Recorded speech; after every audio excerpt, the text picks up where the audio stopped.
Então hoje, como falamos com muita alegria, temos aqui o nosso André Marinho, que vai falar sobre o livro, o estudo evangélico da sua preferência, e cabe-nos envolvê-lo com as nossas melhores vibrações. Boa noite. Que Jesus nos abençoe, companheiros. Nós hoje vamos estudar um assunto, um tema que é muito bonito, porque são várias histórias, né, que eu gostaria de a gente conhecer, ou lembrar, ou refletir hoje. Histórias que são de um homem que até hoje todas as igrejas, todos os centros espíritas, todas as comunidades cristãs veneram, respeitam, valorizam muito, que foi o apóstolo Pedro. O apóstolo Pedro é um personagem bíblico, né, do Novo Testamento, um dos apóstolos de Jesus, mais interessantes assim para o nosso estudo, os nossos estudos, porque nós temos muitas informações dele, sobre ele, né? Ao passo que de outros apóstolos nós não temos tantas informações. Talvez sobre o apóstolo Pedro e o apóstolo Paulo são os dois apóstolos que nós mais temos conhecimento da vida desses homens.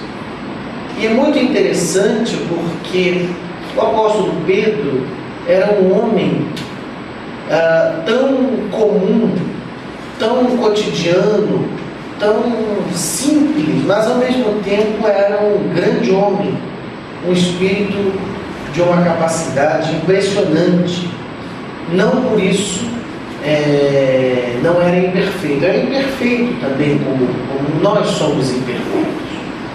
Mas há na vida dele certas situações que são tão idênticas à nossa vida, tão semelhantes à nossa maneira de se comportar diante da religião, diante de Jesus, que é sempre muito importante, muito interessante, muito impressionante até nós relembrarmos a figura dele, a mensagem dele, que ele viveu, o que ele fez, como ele fez, por que ele fez. São coisas muito interessantes para nós. Nós sabemos que o apóstolo Pedro, ele era um pescador. Isso já é muito curioso. Ele era um pescador mesmo, né? Era um homem que vivia da pesca. A família dele, provavelmente toda era uma família de pescadores. Era um homem semi-analfabeto. Era um homem que estava habituado com o dia a dia da pesca, quer dizer, aquela coisa de acordar de madrugada, ir pescar, voltar da pesca, às vezes conseguir muitos peixes, às vezes não conseguir peixes, voltar sujo, né, com cheiro de peixe, voltar com areia, desenrolar as redes. Então ele era um homem assim, pobre, embora ele tivesse mais de um barco. Isso não fazia dele um homem rico, de modo algum. Ele ainda assim era um homem que vivia da sua subsistência como outros viviam. Eles só pescavam para o dia, no máximo para o dia seguinte. Eles não tinham como acumular, né, peixes. No lago onde ele vivia, o lago de Genezaré, que ficava a alguns quilômetros da cidade de Jesus, eles não tinham peixes em que eles costumeiramente salgavam para guardar para outros dias. Era para consumir no mesmo dia, vender no mesmo dia, vendiam no barco mesmo os peixes. E vendiam de uma maneira até irrisória, porque não era uma venda necessariamente por troca de dinheiro. Trocava uma galinha por um peixe, trocava uma tigela de barro por outro peixe. Não era uma estrutura capitalista, né, de mercadoria, como hoje até os pescadores, muitos deles vivem, né? Então era um ambiente muito simples. Ele era, como eu disse, semi-analfabeto. Provavelmente ele só sabia ler, não sabia escrever. E mesmo o fato de saber ler não significava grande coisa, porque ele não tinha o que ler, nem aonde ler. Eles não publicavam livros, ele não tinha hábito de leitura.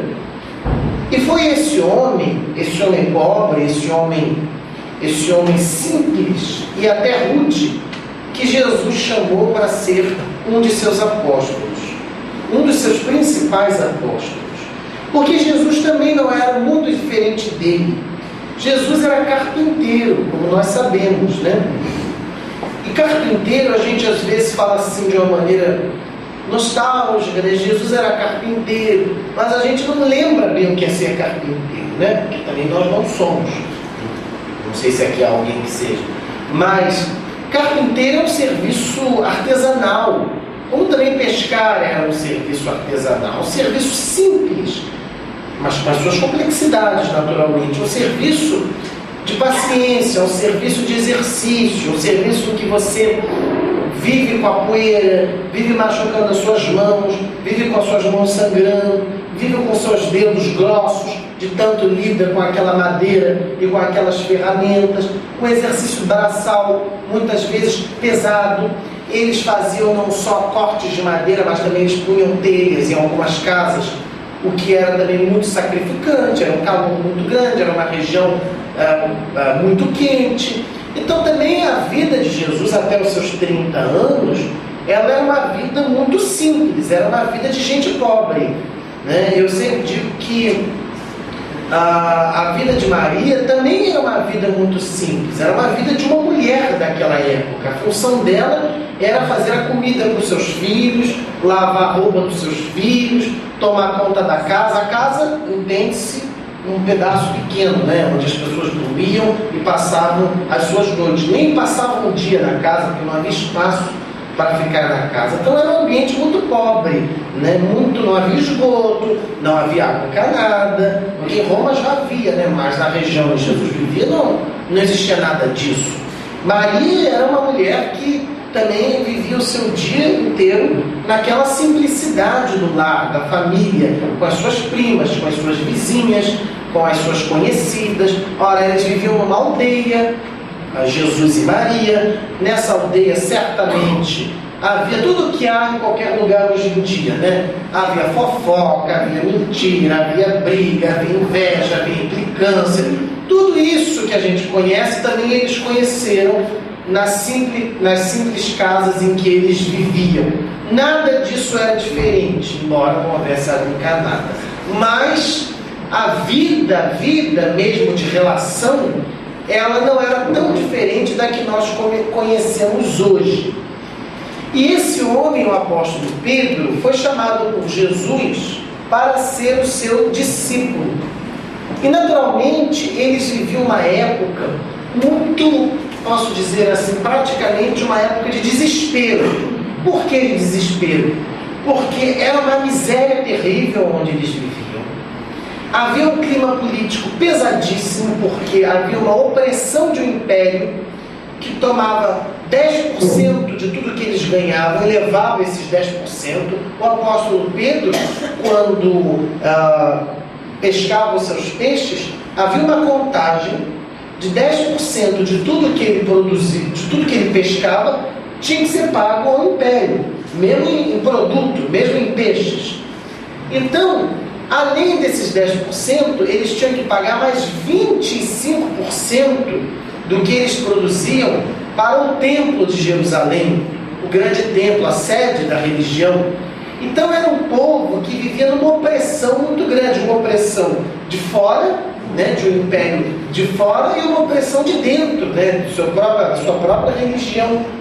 E nesse lugar onde eles viviam, que era a Galileia, era um lugar onde havia muitos rebeldes políticos, verdadeiros assassinos que faziam ciladas para as autoridades com raiva, com ódio, porque eles acreditavam que se o reino dos céus ainda não tinha chegado à terra, era porque esses invasores de fora e os de dentro impediam que esse reino chegasse. Então, esse grupo político, o apóstolo Pedro não fazia parte desse grupo político, que eram chamados os zelotas. Eles faziam atentados terroristas. Mas 2 dos apóstolos de Jesus faziam parte desses grupos terroristas, que eram Simão o Zelota, que era Judas Iscariotes, e a dúvida se o evangelista João e seu irmão Tiago também eram membros desse grupo rebelde político. Eles eram jovens. O apóstolo João, quando Jesus foi crucificado, tinha 15 anos. O apóstolo Pedro era considerado mais velho, mas tinha os seus 35 anos, não era 40 anos, não era tão mais velho assim, né? Não era um senhor. Mesmo naquela época, 40 anos ainda não era um senhor. Então, quando Jesus apareceu, diante de tanta miséria, diante de tanta opressão, diante de uma religião que, ao invés de estar libertando as pessoas, pelo contrário, punha mais culpa na cabeça das pessoas, botava mais medo na mente das pessoas. Quando Jesus veio com a mensagem do Evangelho, com a mensagem da Boa Nova, aquilo foi uma esperança que eles nunca tinham imaginado que em vida iriam experimentar. Porque Jesus encarnava em si toda uma liberdade impressionante para esses apóstolos. Uma liberdade de tal modo que Jesus não tinha medo das autoridades políticas. Ele enfrentava essas autoridades e ele dialogava com elas frente a frente. Jesus não tinha medo de fazer críticas a muitos religiosos da época que se consideravam superiores. Jesus não temia, nesse sentido, a sua própria vida. Ele era a favor da justiça, e mais do que a justiça, ele tinha um olhar de misericórdia para todos os tipos de pessoas, mesmo esses que o povo não gostava, mesmo esses que eram considerados os perdidos, que eram os exploradores, que eram os opressores, os dominadores, mesmo os vilões da sua época. Jesus, apesar de condená-los, apesar de não concordar com a opressão que eles geravam naquele povo, opressão financeira, econômica, emocional, psicológica, religiosa, Jesus também tinha um olhar de entendimento para essas pessoas. Então, Jesus era como se fosse a encarnação da liberdade de se relacionar com a religião, em se relacionar com as pessoas. Jesus não tinha vergonha de ser próximo das mulheres, enquanto os outros tinham, né? Era vergonhoso um homem conversar e ter amizade com mulheres. Jesus tinha amizade com mulheres. Jesus, mais até do que amizade com mulheres, ele, em uma das parábolas do capítulo 15 do Evangelho de Lucas, ele diz assim: o reino de Deus é semelhante a uma mulher. Ele, inclusive, tem a audácia de comparar o reino de Deus com uma mulher. Então, o comportamento de Jesus, a maneira dele se relacionar, era muito impressionante para esses apóstolos. Eles entendiam que dali realmente havia uma energia, uma força de Deus muito inédita naquela história, muito diferente de tudo que eles tinham visto. Não só diferente, mas a própria maneira como Jesus se relacionava com esses próprios apóstolos, sem fazer deles superiores aos demais, mas ao mesmo tempo dando atenção especial para esses homens. Tudo isso entrava na cabeça daqueles apóstolos como uma boa nova, como uma mensagem inédita, como uma grande esperança para uma vida miserável que eles viviam até então. Para uma vida oprimida, para uma vida sem futuro, sem chance, sem expectativa, sem vislumbrar algo melhor, para uma sociedade violenta, para uma sociedade que estava se perdendo nas suas estruturas éticas, morais, religiosas.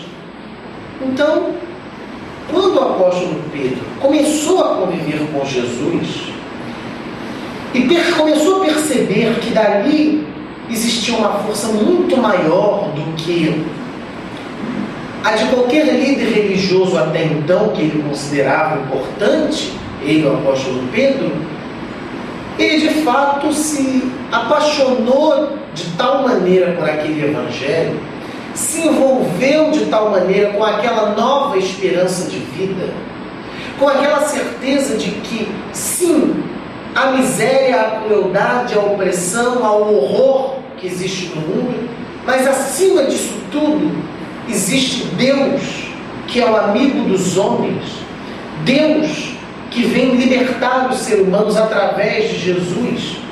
Então, aquilo formou a cabeça desse apóstolo e dos outros também de uma maneira impressionante. Eles abandonaram suas vidas, praticamente, e foram seguir Jesus. E logo depois, quando eles começam a seguir Jesus, o apóstolo Pedro, ele vai ter uma experiência muito curiosa, muito interessante. Ele era um homem casado, os apóstolos eram casados, né? E a sogra dele, é famosa essa história, ela estava muito doente. E Jesus cura a sogra. Quer dizer, vejam, isso foi um milagre, considerado um milagre por eles, que aconteceu dentro da casa dele, não só fora, né, mas dentro da casa dele ocorreu aquele milagre. E ele vai começar a ver uma série de outras coisas, outros fatos, outros feitos que Jesus vai fazer, e tudo isso vai impressionando muito eles. Até que tem um feito muito interessante, que Jesus manda eles de impar em par, eram 12, né, os apóstolos, em 6 grupos, visitarem algumas cidades e pregarem o Evangelho, sem que Jesus fosse também. Só eles, como se fosse até um exercício para eles. E eles vão, e eles se surpreendem porque eles conseguem também fazer aqueles milagres que Jesus fazia. Eles que se consideravam homens fracos de fé, eles que se consideravam homens frágeis, homens que em nada poderiam ser comparados com Jesus, realizam também aqueles milagres. E quando eles voltam e narram para Jesus o que aconteceu, é tão bonito, porque eles começam a contar: nós fomos a tal cidade e lá curamos não sei quantas pessoas, fomos a outra cidade. Eles começam a relatar a viagem. E Jesus pergunta assim para eles: alguma coisa lhes faltou? Que Jesus havia dito para eles irem desprendidos de tudo, para eles irem na viagem sem grandes preocupações do que ia acontecer nessas viagens. E eles contam, né? Não nos faltou nada, foi maravilhoso, nós curamos, nós fizemos, nós acontecemos. E Jesus ficou calado, olhando. Eles contaram, muito entusiasmados, naquele encontro que eles fizeram. Quando, por fim, eles acabam de narrar, Jesus diz assim para eles: vós estáis muito felizes, mas faltou uma coisa que vocês não disseram. O quê? E Jesus responde: vocês não agradeceram a Deus por tudo o que aconteceu nas viagens.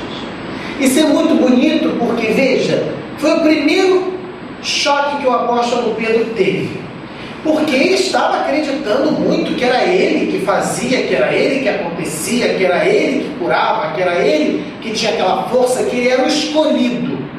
E Jesus chama a atenção dele: cuidado, né? Como se dissesse, cuidado, porque às vezes a gente faz muito, mas a gente esquece de onde vem o que a gente faz na vida, a nossa origem. A gente esquece qual é a força que está atrás de nós para realizar tal feito. A gente acha que é apenas um valor nosso, e em parte muitas vezes é, mas em parte há uma contribuição espiritual que não é só nós, não somos somente nós, são outras forças maiores. Foi o primeiro fora simples que Jesus deu no apóstolo Pedro. E a este fora viria ocorrer outro que Jesus também não gostou muito, porque é outra passagem famosa, que estavam todos andando juntos, uma multidão enfurecida em torno de Jesus, até que uma mulher, famoso o caso dela, que tinha um fluxo de sangue contínuo, a mulher hemorroíça, tocou em Jesus, porque ela tinha pensado: se eu encontrar Jesus e tocar nas vestes dele, só isso será suficiente para eu me curar. Ela tinha um fluxo menstrual contínuo há muitos anos. E ela tinha essa fé, encontrar Jesus, encostar a roupa dele e ficar curada. E quando essa mulher consegue encostar em Jesus, Jesus para e diz: quem me tocou? Aí é interessante, porque o apóstolo Pedro responde para Jesus: ora, mas como quem te tocou? Mas estão todos te tocando, olha aqui. A multidão toda se esbarrando, se movimentando de um lado para o outro. E Jesus diz assim: mas alguém me tocou de uma maneira especial. Então a mulher se apresenta e Jesus diz para ela que foi a fé dela que o curou. Mas o apóstolo Pedro tem que engolir aquela, porque ele respondeu, até no Evangelho diz, né, com uma certa agressividade para Jesus. Irritado, né, com aquela multidão toda, e Jesus ignorou solenemente o que ele falou, né? E disse: alguém me tocou de uma maneira especial. Quer dizer, suplantou, passou por cima da irritação dele. Mas pior ainda vai acontecer depois, quando, em um determinado momento, Jesus fala para os apóstolos assim: vós estáis comigo até hoje e ainda não sois capazes de me conhecer?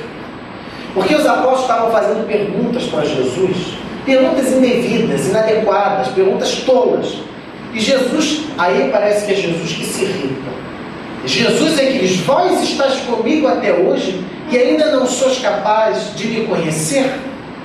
Mas o tempo vai passando, a convivência vai se estreitando cada vez mais entre esses apóstolos, entre Jesus e os seus apóstolos, inclusive o apóstolo Pedro. As tensões vão piorando, Jesus começa a ser perseguido, começa a ser expulso de uma cidade, depois de outra cidade, depois de outra cidade. A situação já está bem problemática para Jesus, que começa a ter que fugir, porque quase é apedrejado durante 4 vezes seguidas em algumas cidades. Aquele furor do Evangelho, aquele encantamento, a população já está abandonando.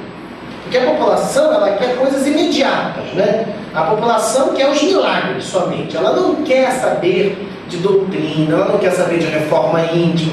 Então, essa população que seguia Jesus começa a se desestimular. E tudo aquilo que era um sonho lindo começa a desmoronar. Pelo menos para o apóstolo Pedro. Jesus era muito ciente do comportamento das pessoas. Mas esses apóstolos eram um pouco deslumbrados, sim. Eles achavam que eles iriam, com Jesus, triunfar até todos os últimos tempos. E até que começam a surgir as perseguições mais maciças, até vir Jesus a ser aprisionado. Quando Jesus vai ser preso, tem uma passagem famosa também, que talvez muitos de vocês conheçam, que é o fato de que Jesus foi entregue, claro, por Judas. Nós conhecemos essa história. Mas quando ele foi preso, aconteceu uma coisa interessante, né? Quando veio o soldado prendê-lo, Pedro, ao ver aquilo acontecendo, pegou uma faca que tinha, uma faca que ele guardava, como pescador que era, e atacou o soldado que vinha prender Jesus, ferindo inclusive a orelha do soldado, de uma maneira brutal. E nessa hora Jesus interrompe a ação de Pedro e fala uma frase famosa, né? Quem com ferro será ferido. Impediu Pedro de continuar a sua defesa, uma defesa que muitos de nós consideraríamos legítima, era a defesa ao seu amigo, mas era um atentado também contra uma vida. E Jesus jamais permitiria esse tipo de posicionamento para defender o seu evangelho, para defender a sua vida. Jamais a violência poderia ser justificada como meio de defesa do evangelho. E Jesus então falou para Pedro: Pedro, quem com ferro fere, com ferro será ferido. Nessa noite, um pouco antes de Pedro tomar esta atitude, Pedro escutou da boca de Jesus uma fala muito dura contra ele. Jesus estava falando que em poucas horas ele seria perseguido e seria assassinado. O medo dos apóstolos, quando Jesus começa a entrar nesse assunto, é tão grande. O pânico, o terror que eles têm em pensar que isso poderia ser uma realidade, faz com que o apóstolo Pedro, que era muito entusiasmado, mas também muito inconsequente, dizer assim: Senhor, eu jamais irei te negar e jamais irei te trair, pois eu irei dar a minha vida por ti. E quando ele fala essa frase, Jesus imediatamente fala assim, olha a frase de Jesus: Satanás, afasta-te de mim. Olhando para Pedro, dizendo isso. Ora, isso, vocês não fazem ideia, a agressão que isso era para um judeu, alguém chamá-lo de Satanás, afasta-te de mim. Era como se dissesse que a pessoa estava totalmente perdida na sua raça. Era mais do que um palavrão. Era como se dissesse que aquela pessoa era uma pessoa totalmente perdida do seu juízo. E o apóstolo Pedro, que falou que ia defender Jesus, teve que engolir essa. Jesus chamando de Satanás, afasta-te de mim. Porque ele, naturalmente, não tinha dimensão do que iria acontecer. E pior, né? Não tinha dimensão de como ele iria se comportar com o que iria acontecer. Ele tinha aquela arrogância que nós temos, que é de achar que a gente se conhece, que é de achar que a gente sabe como a gente se comporta, que é achar que a gente sabe quais vão ser as nossas atitudes. Ele não tinha humildade, ou ao menos nesse momento ele não tinha humildade de simplesmente escutar aquilo, de simplesmente tentar entender como ele poderia melhor se situar naquela situação de perseguição ao seu amigo. Não, ele diz: mas eu nunca vou te abandonar, eu estarei contigo até o final de todos os tempos. E aí é que Jesus então faz uma reprimenda muito dura a ele. É interessante porque umas 2 semanas antes dessa reprimenda, Jesus estava reunido com os apóstolos, e esses apóstolos, que eram os 12, mais uma multidão que estava seguindo Jesus, eram por volta de 70 pessoas,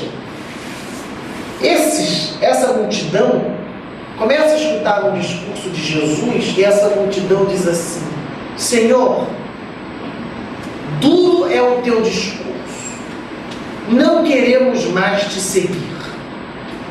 E essa multidão vai embora. E fica Jesus ali com os 12, parado, vendo essa multidão ir embora. E quando essas pessoas desistem, Jesus olha para os seus apóstolos e diz assim: e vós, não ireis também com eles? E o apóstolo Pedro que responde: Senhor, para quem nós iremos? Nós não temos ninguém a não ser a ti. Nós não iremos te abandonar, Senhor. E Jesus fica em silêncio, escutando aquela declaração de amor, de afeto, de amizade. Então, ao mesmo tempo que ele tinha uma paixão arrebatada por aquele evangelho, ao mesmo tempo ele também tinha uma imaturidade, ele também tinha uma inconsequência, como no momento grave em que Jesus está anunciando que vai morrer, ele sair com o discurso de que ele irá defender Jesus, coisa que nós sabemos que não aconteceu. Quando Jesus é preso de madrugada, 11 horas mais ou menos, 11 horas da noite de uma quinta-feira, a Igreja Católica comemora, Quinta-feira Santa. Quando ele é preso, ele passa a madrugada no presídio. Não era bem um presídio, Era como se fosse um lugar com algumas celas, era um palácio com algumas celas. E lá o apóstolo Pedro, nessa madrugada, ele vai sondar aquelas celas. Porque, imaginem, para esses homens que acreditavam que o futuro da humanidade estava resolvido com a vinda de Jesus, o fato de Jesus ser preso, o fato de Jesus não se defender, o fato de Jesus ainda repreender quando alguém quer defendê-lo, como foi com o apóstolo Pedro, era um sinônimo assim, de uma coisa um pouco incompreensível. O que iria acontecer? Será que aquelas profecias que Jesus fez algumas horas antes estavam válidas, estavam corretas? Como se comportar numa hora em que tinha exigido um testemunho, e um testemunho que arrisca a tua vida, porque ele poderia ser preso também como seguidor de Jesus, ele também poderia sofrer um processo. Então ele, meio escondido, vai assistir, tentar ver o que está acontecendo com Jesus. E eis que acontece uma passagem famosa, logo no raiar do dia, de madrugada ainda, 5 da manhã, 4:30 da manhã, quando uma mulher reconhece ele como um dos discípulos de Jesus. E ele diz para essa mulher, a mulher diz para ele: não és tu, Pedro, o discípulo do Nazareno? E ele responde: não, não sou. Depois, a mulher, uma outra mulher, pergunta novamente para ele: não és tu o apóstolo Pedro? Ele diz: não, não sou. E pela terceira vez, uma terceira mulher, não sei porque eram mulheres sempre, viu? Mas o fato é que eram sempre mulheres que faziam essas perguntas. Uma terceira vez, uma mulher novamente pergunta para ele, e aí a negação famosa dele, né? Ele diz assim: Jesus de Nazaré, nunca o conheci. Então, veja, nunca o conheci. Um homem que viveu na intimidade de Jesus durante meses, que viu os milagres, nunca o conheci. Nessa hora, como narra o Evangelho de Marcos, Jesus ia cruzando, porque ia sendo levado de uma cela para outra, e troca o olhar com o apóstolo Pedro. É tão bonito porque diz assim: e o apóstolo Pedro saiu do recinto e chorou amargamente. Chorou amargamente, né? A sua, como eu posso dizer, não é fracasso, né? Mas a sua fraqueza espiritual, a sua pouca coragem diante daquele testemunho que seria importante não para Jesus, mas para ele mesmo. O fato de abandonar uma pessoa que o protegeu, uma pessoa que foi o seu amigo, uma pessoa por quem ele vibrou tanto, né, numa hora tão crucial. Teve essa marca, né, no seu espírito, em percebendo que o seu amigo, que daí a pouco ele ia ser torturado, e ele não teve a coragem de dar um testemunho a favor do seu amigo. Uma experiência muito difícil, né? muito dura para uma pessoa viver, e que muitos de nós, de alguma maneira, já vivemos. Quantas vezes a gente, por imaturidade das nossas relações, a gente não sabe se relacionar e acaba excluindo as pessoas da nossa convivência, e acaba desvalorizando o que essas pessoas representaram para nós. Todo mundo tem essas histórias de alguma maneira, todo mundo tem essas experiências de não saber ser maduro diante de algumas decisões da nossa vida, diante de algumas decisivas posturas que nós temos que tomar. E não por maldade, porque Jesus amava o apóstolo Pedro, né, também amava o apóstolo Jesus. Pedro não era um inconsequente, não era um um mentiroso que mentiu simplesmente para se dar bem. Não. Era uma pessoa que, apesar de acreditar naquilo tudo que ele acreditava no Evangelho, numa hora de testemunho não foi capaz de dar o seu testemunho. E aí acontece que Jesus vai ser preso, já estava preso, mas vai sofrer o processo penal. Jesus vai ser torturado e Jesus vai ser crucificado. Na crucificação de Jesus, nenhum dos apóstolos esteve presente, nenhum deles. Até mesmo o apóstolo João esteve presente em alguns momentos, mas fugiu.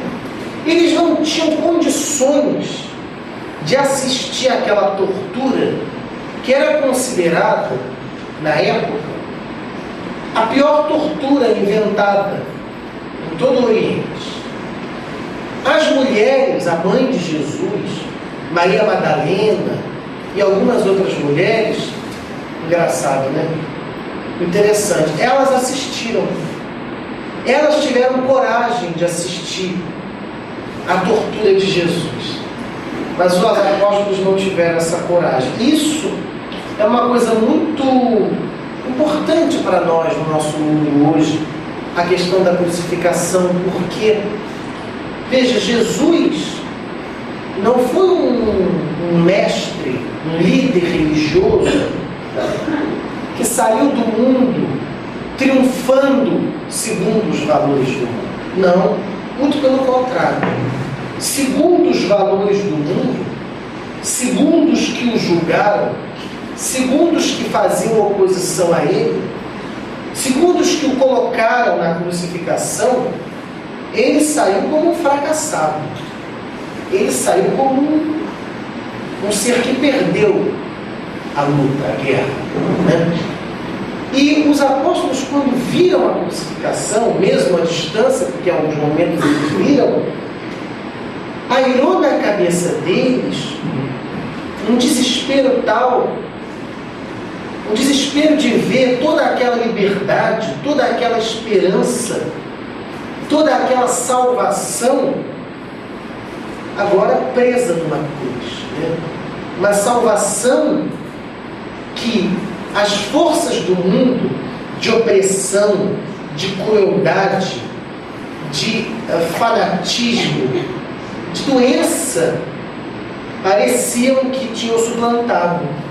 Porque a verdade é que Jesus estava na cruz. Então, a crucificação de Jesus, ela foi um fato muito, muito difícil para nós, até hoje, que mostra que lutar pela justiça, lutar pela igualdade, lutar pela liberdade, pela libertação em todos os aspectos, libertação política, econômica, social, espiritual, psicológica, lutar por isso no nosso mundo é um risco, porque o mundo não quer isso. O mundo, pelo contrário, a esses que realmente lutam, o mundo de alguma maneira rejeita, o mundo exclui. E é interessante nós vermos que, mesmo na cruz, mesmo dominado por uma cruz, por uma tortura, não é essa tortura que dá a última palavra sobre Jesus. Quem dá o último respiro daquela situação é o próprio Jesus. É Ele que, apesar de estar crucificado, apesar de ter sido abandonado pelos seus apóstolos, é Ele que se relaciona com aquilo. É Ele que, impressionantemente, não guarda ódio daqueles que o colocaram naquela situação. É Ele que tem pena de um mundo que escolhe a opressão e não a libertação. Então a crucificação de Jesus, ela é um símbolo muito importante para nós, porque Jesus não foi de modo algum um amante do sofrimento na cruz.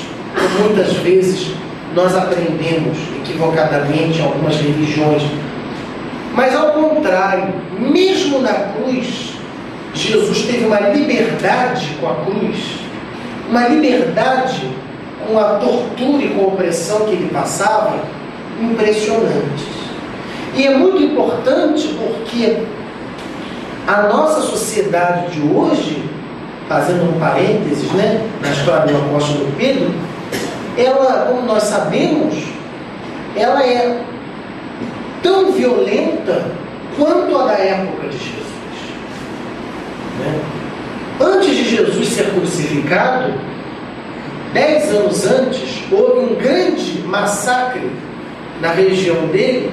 70 mil homens ligados ao partido político rebelde, os zelotas, foram crucificados, enfileirados numa estrada. 70 mil homens. Então, esta violência, a violência que é da nossa sociedade, ela é uma violência, nós sabemos, antiga e perpétua no nosso mundo, até o presente. Nós sabemos que todos esses crimes que acontecem na nossa época, com características da nossa época, são crimes, são loucuras que sempre estiveram presentes na história do nosso mundo. A questão que nós, religiosos, precisamos refletir é como que nós nos relacionamos com essas situações desse mundo. Porque é isso que Jesus ensinou para a gente. Sendo crucificado, ele se relacionou com a crucificação de uma maneira transcendente, sem passar a mão por cima e sem perdoar não é a palavra, mas sem validar os seus opressores, mas perdoando os seus opressores, entendendo que pessoas que cometem esses crimes não podem ser pessoas sãs, não podem ser pessoas sãs do ponto de vista espiritual, são pessoas dignas da nossa compaixão, não do nosso ódio. Jesus não teve ódio com seus opressores na hora da sua crucificação. E isso é muito importante porque nós, diante dessas violências, e dessa toda que nós sabemos aí na semana passada, na nossa cidade, nós temos que ter cuidado com que tipo de julgamento, de juízo e de energia que a gente manda para essas situações. Porque se nós quisermos ser como aquelas mulheres que estavam acompanhando Jesus e que gritavam e que se desesperavam diante da tortura, e Jesus disse para elas: não vos desespereis por mim, desesperai-vos antes por vós e por vossos filhos. Como se dissesse: olha, não é essa a postura que tem que se ter diante de uma crueldade como foi a que Jesus viveu. E no nosso mundo, quando nós ligamos a televisão e somos invadidos por notícias de assassinatos em massa, e todos os de guerra, isso e aquilo, porque algumas nos atingem mais porque estão mais próximas de nós, outras nem nos atingem, porque como são distantes, a gente simplesmente vê na televisão, é como se aquilo fosse mais 40 morreram no Iraque, mais 80 morreram numa mina na África. Muito bem, saiu uma estatística de 5 mil mortos semana passada na África. Isso não nos atinge, porque muitas vezes a gente já está tão até endurecido com essa sociedade que a gente passa por cima dessas notícias. Mas quando a coisa é mais próxima, naturalmente gera um apelo maior, não é? Gera um apelo maior. Então, como é que nós que somos cristãos, nós que somos religiosos, espíritas, nos comportamos psiquicamente, espiritualmente, com relação a esses fatos? Por mais que a gente muitas vezes não consiga compreendê-los. Por que essas coisas acontecem exatamente em determinados grupos? Mas como é que nós vamos nos portar vibratoriamente com relação a esses fatos? Até onde nós vamos alimentar, digamos, uma energia negativa que envolve essas situações, que é negativa mesmo, pela própria natureza das situações, ou até onde não, ou até onde, como Jesus fez, mesmo na cruz, ele conseguia lançar um olhar de perdão e de compreensão àqueles que o estavam colocando na crucificação, inclusive compreensão aos seus apóstolos, que o abandonaram na hora do testemunho, na hora decisiva da verdade. Então, companheiros, isso é importante para a gente pensar.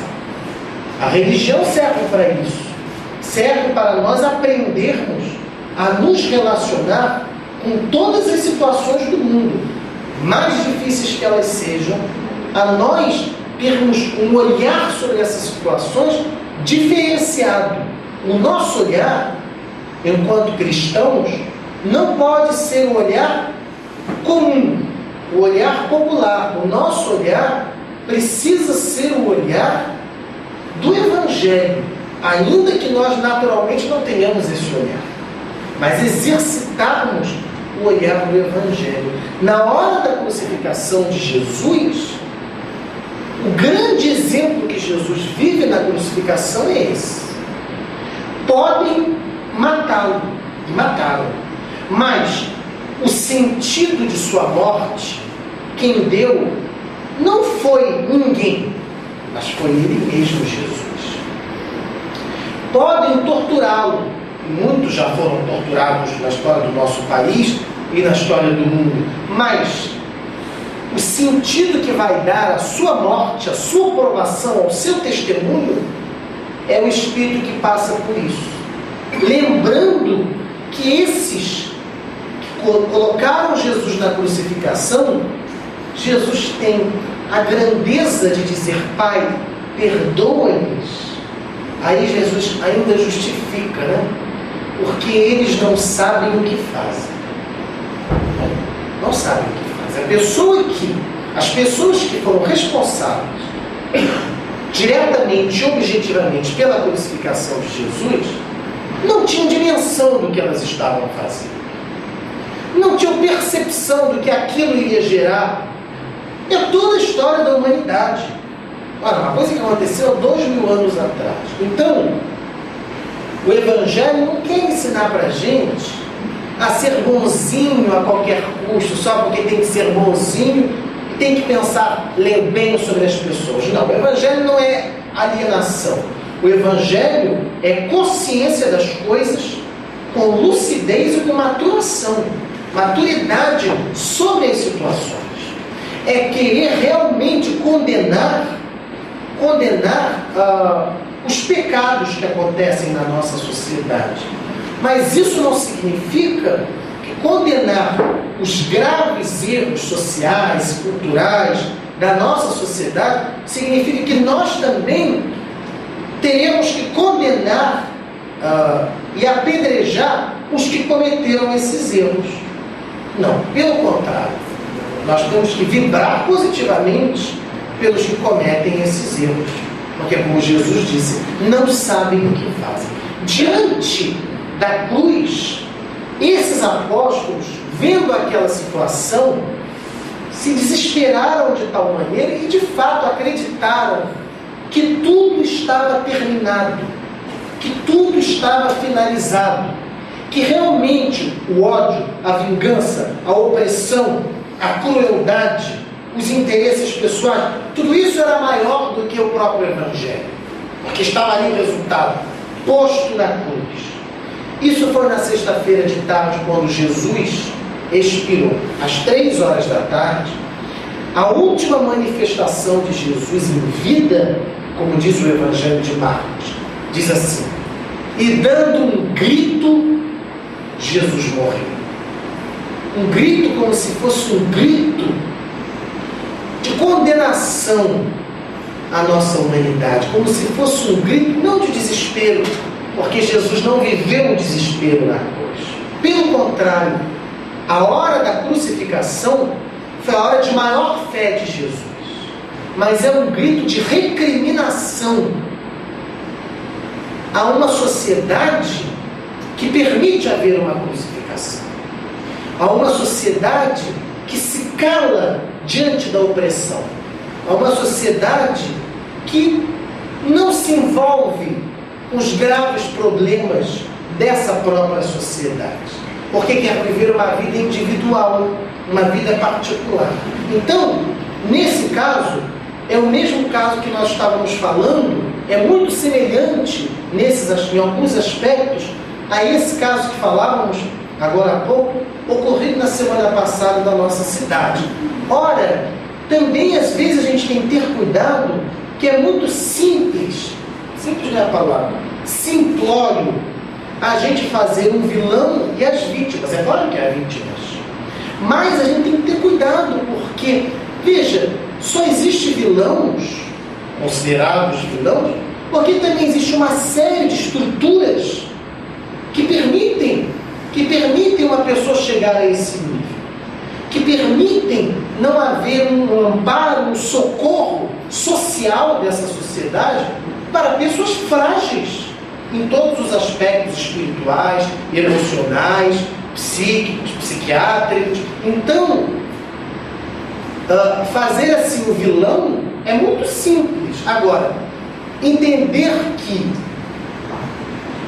todos os problemas que geram um vilão fazem parte da nossa vida cotidiana, de quantas vezes a gente não ajuda quando tem que ajudar, de quantas vezes a gente não se dedica pelo outro como tem que se dedicar, de quantas vezes a gente permite, não é, que a sociedade seja como seja, com o seu sistema de saúde péssimo, com o seu sistema de educação mais frágil ainda, enfim, né? Nada acontece por acaso, as coisas explodem em determinadas almas mais frágeis, mas elas só representam, de fato, instâncias maiores daquela sociedade.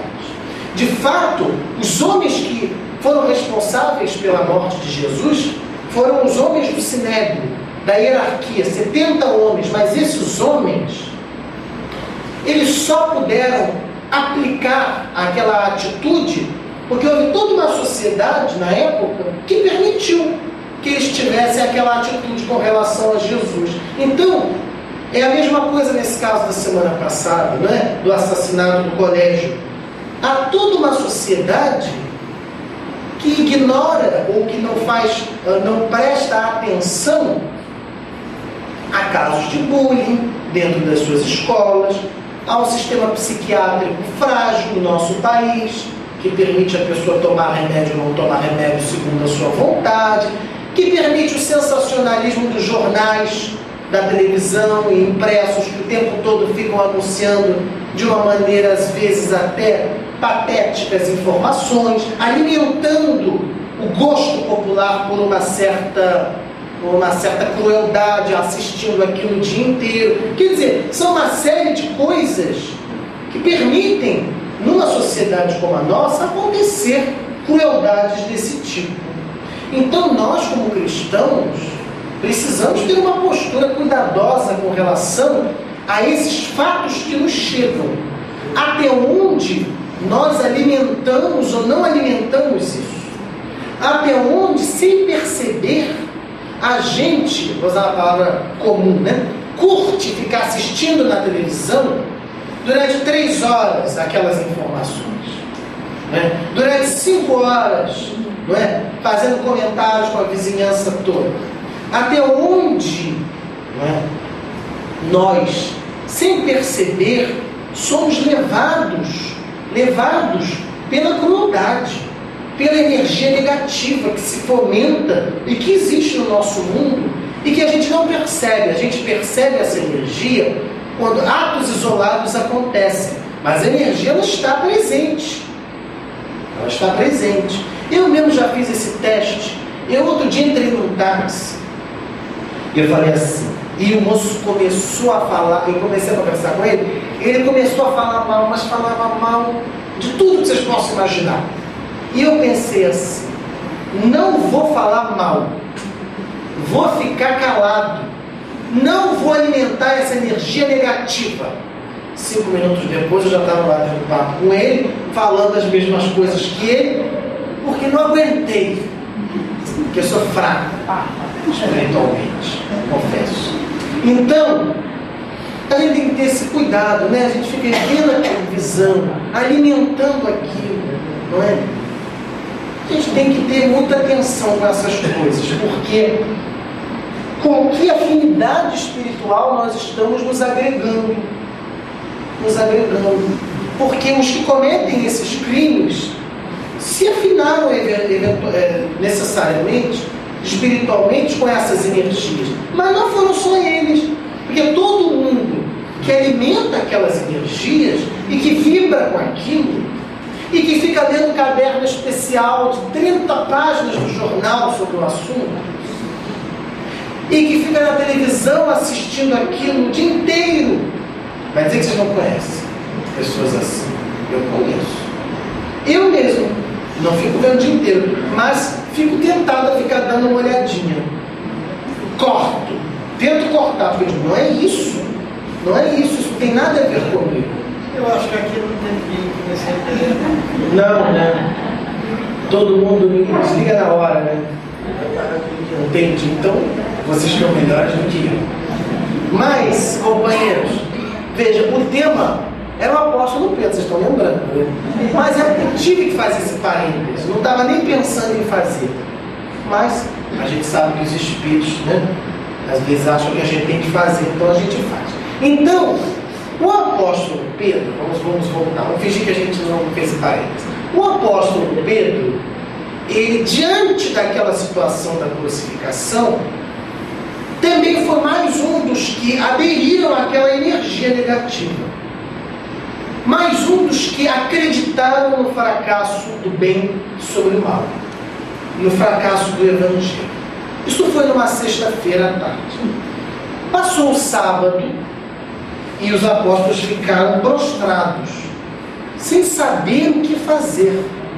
Porque os últimos anos, os últimos 2, 3 anos, eles tinham dedicado a vida deles àquele Evangelho. Agora, tudo parecia não ter mais sentido. Bom, quando foi no domingo de manhã, surgiu a notícia de que Jesus tinha ressuscitado.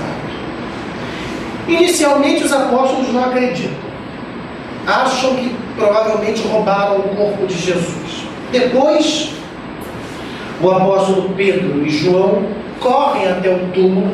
João chega primeiro, era mais jovem, está escrito no Evangelho. E Pedro chega depois, era mais velho, morria com mais dificuldade. E realmente eles viram o túmulo vazio. O fato de verem o túmulo vazio produziu neles a possibilidade de Jesus ter ressuscitado, sim.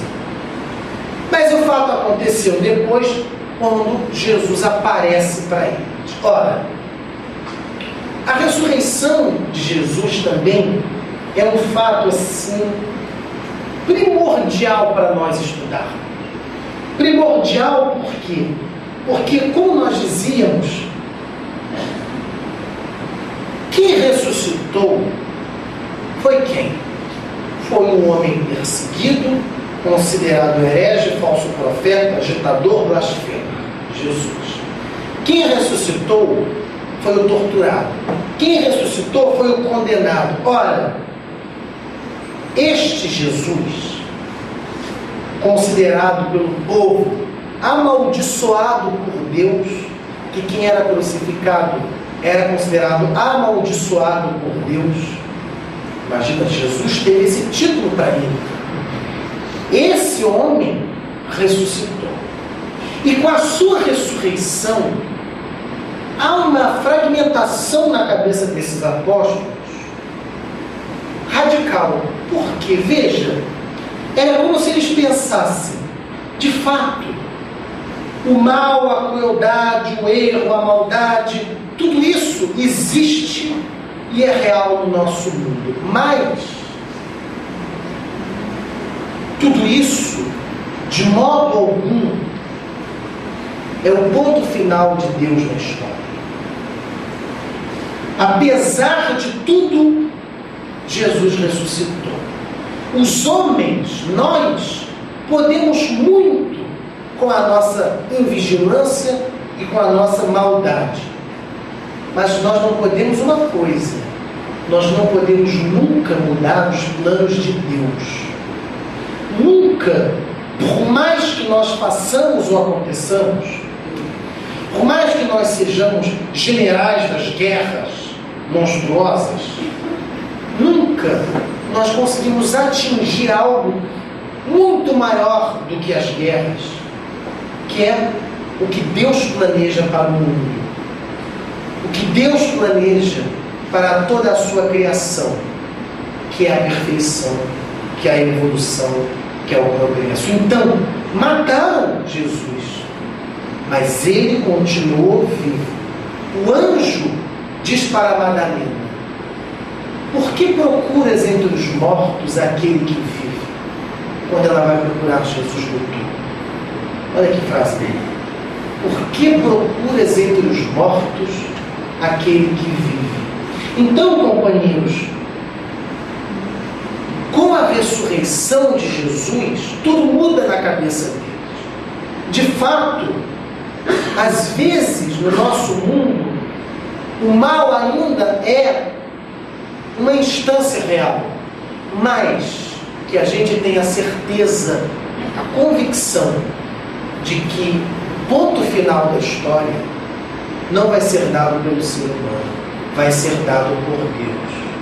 E mesmo todos aqueles que foram oprimidos, todos esses hão de, na passagem evangélica, de voltar, de permanecer vivos espiritualmente. E permanecem vivos espiritualmente. Então, aconteça o que acontecer conosco, nós precisamos pensar nisso. Deus, o amigo dos homens, o Criador de todas as coisas, esse está sempre à nossa defesa.